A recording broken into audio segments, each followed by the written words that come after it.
Okay, so in today's video, I'm going to talk about the holidays and getting back on track. This is such a big thing for, I think, everyone, whether we have food sensitivities or not, but definitely if you have food sensitivities and you're noticing increased symptoms after the Thanksgiving holiday, or this can apply to any time really that we splurge. But the most important thing is knowing how to get back on track, right? Because there's going to be times where we splurge. There's going to be times where we just let go and enjoy food with family and friends. And we need to know how to get back to that baseline, to get back on track after that happens. And so, I really encourage you to think about this as a practice, the same as you would practice yoga or meditation or a sport or anything else, right? Like, we need to, first of all, have the tools and the knowledge to know how to come back to that baseline and what to do to get back there, to know what's serving us and what's not. And we also need to practice this. And without practicing, it is. That's what helps us to get better. That's what helps us to improve this skill. That's what's going to help you come back to a good, solid place every time that you decide to splurge, or, as the holidays roll around. So I know this is a season where a lot of us are eating things that we don't normally eat. We are eating special treats. The holidays are filled with that. So, um, that we want you to be able to enjoy food, but also to have a good balance and just not feel really crappy through the whole season. So, today I want to talk about 3 steps to get back on track. And, the reason that I'm talking about this today is because for me, I had a weekend of eating a lot of different things, and my gut has healed significantly to where I can handle that better. But still, there's foods that serve each of us and that don't. Whether you have food sensitivities or not, we all have things that are going to serve us, that are going to make us feel really good, build up our energy, and, really support us. And we have foods that we're eating that don't. And, I think the difference between those who have food sensitivities and who don't is our bodies are giving us really clear messages of what works and what doesn't. But everybody has foods that are going to work really well for them and foods that aren't. So, I kind of want to just point that out because I think that in some strange way, this can be a blessing because our bodies are telling us what works and what doesn't so clearly. Um, and it's hard to kind of look at it that way, but I think that that's such a true statement. There are, like I said, for everyone, foods that are going to work for us and that are really going to build us up and support our overall health and our well-being, and foods that aren't. And when you have food sensitivities, we're kind of forced to look at that a little bit closer than for people who aren't having symptoms that are immediately that they're noticing that are immediately connected to foods, but those foods still may be creating some kind of chaos in their body and really be creating damage without them really knowing. So, it's a really interesting thing. I think it took me a long time to get to the point where I can look at it that way, but I think that it's a really important mindset shift that, hey, our bodies are giving us these messages. They're telling us what works and what doesn't, and we really need to listen to that. And that doesn't mean we don't ever eat those foods. It just means, again, knowing how to come back to your baseline, get back on track, and practicing that skill.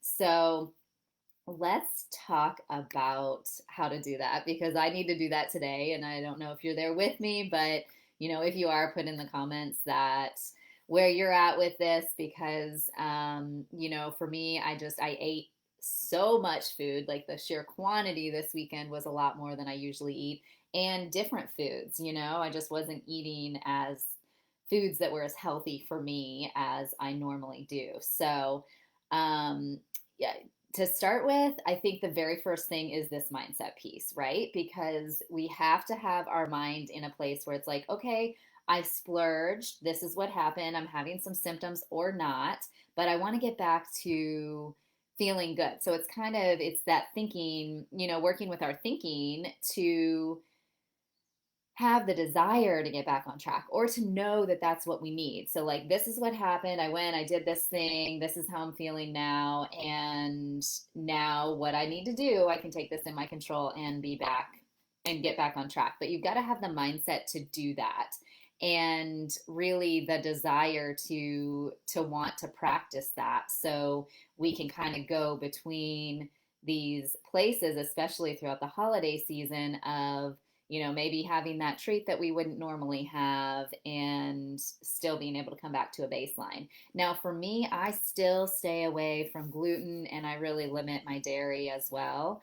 And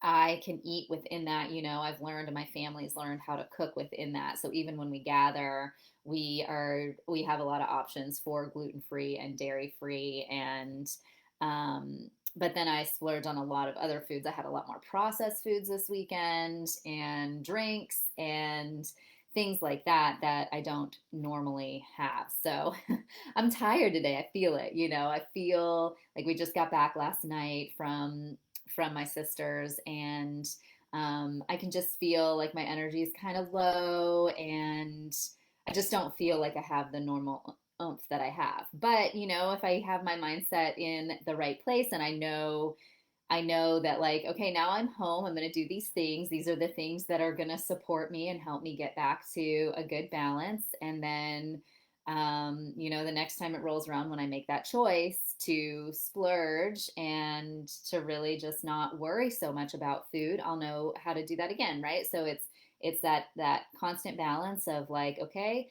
here I am, what do I need, and how do I get back on track? So mindset is the number one most important thing. It is always the number one most important thing in healing and definitely in dealing with food sensitivities. So just to keep that in mind.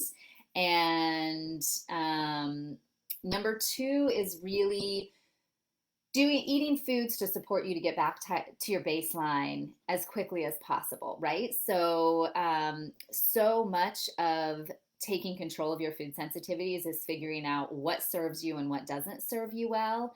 And so really knowing where your baseline is, knowing what foods, and we'll talk about lifestyle in a minute because that's number three as well, but what foods support you and build you up and make you feel good, and what foods really bring you down and zap your energy and bring on those symptoms. And so that awareness and that knowledge is super crucial. But once you have that, once you know what works for you and what doesn't, and you know how to check in and kind of monitor what is continuing to work for you and what's not, coming back to a baseline is a lot easier. But as you come back, if you are already in a place where you know what foods really serve you and what trigger you, coming back and eating those foods that really serve you and support you as soon as you can is going to get you back to a good place, in the most efficient way. So that's number two, is eating those foods and really helping yourself get back to that baseline. And then the third thing that I want to talk about is that we have so many ways to support ourselves outside of food, right? So when you think about the stress that's on our gut when we're eating a ton of foods that are inflammatory, maybe we're not sleeping because we've been out of town, we're traveling, we're just really kind of putting a lot more stress on our body in a lot of ways.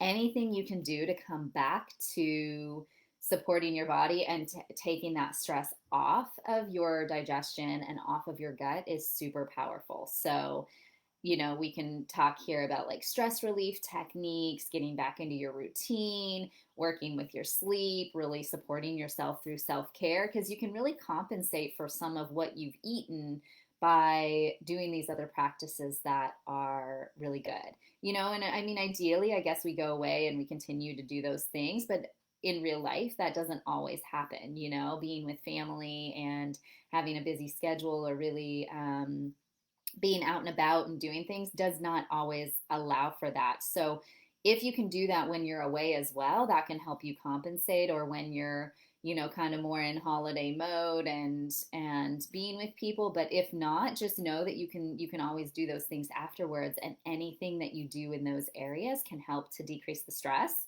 and help you get back to a good place sooner.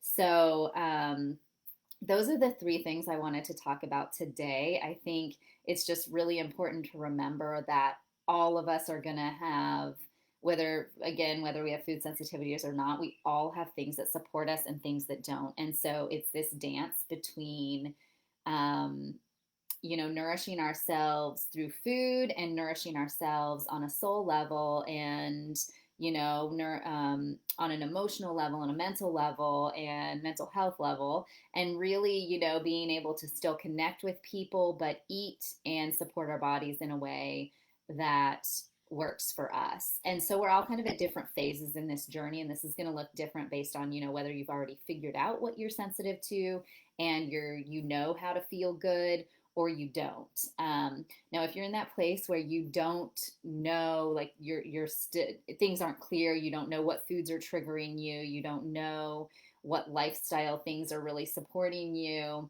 um, that if you're in that place, it's a really good time to reach out and get some kind of support that's right for you, because as you figure those things out, it is going to give you so much more control. You're going to know how to come back to this baseline. You're going to be able to make a choice of when you want to splurge, and you'll be able to begin to practice this dance and figure out kind of what you can do, how far can you push your boundaries without kind of going over the edge and just ending up feeling like crap for a couple of weeks, or even 5 days or 3 days, sinking back into that hole of just feeling really terrible. So it is so empowering to figure those things out. I offer a free coaching session if you are needing support and you're looking for ways to figure out how to have that control, how to really figure out what foods serve you well and which ones don't. I'm going to link my calendar in the description below the video, and on Facebook it'll be above the video, but I will link that there, and you can click on that link and sign up. It's completely free, and we just talk about what you're struggling with, where you want to be, and how do we get you there. And then so much of the work I do with clients is really helping them take control and really have the awareness of what foods serve them well and which ones don't, and looking at these lifestyle pieces that serve them. And really it's about decreasing that stress on your gut and on your digestion so that your body can process what you're putting into it. It can handle the stress, it can handle the food, it can handle the toxins that are coming in. We need your bucket to not be overflowing. And so that's what I specialize in, is helping people bring those stressors down so that they're able to feel good and really find that relief, and to really show up and be present for their families and not just having to hyper focus on their health all the time. So I'll link that in the description, and if you're interested in that, click on it. But I encourage you, one way or another, if you're in that place of not knowing, to find the support that's right for you and to really help to figure those pieces out, because it is a game changer. It's life changing to know what serves you and just have the awareness of how to feel good if you're having symptoms, and how to maintain feeling good if you're not, right? So knowing what supports your body as an individual, which is different for all of us, is so invaluable.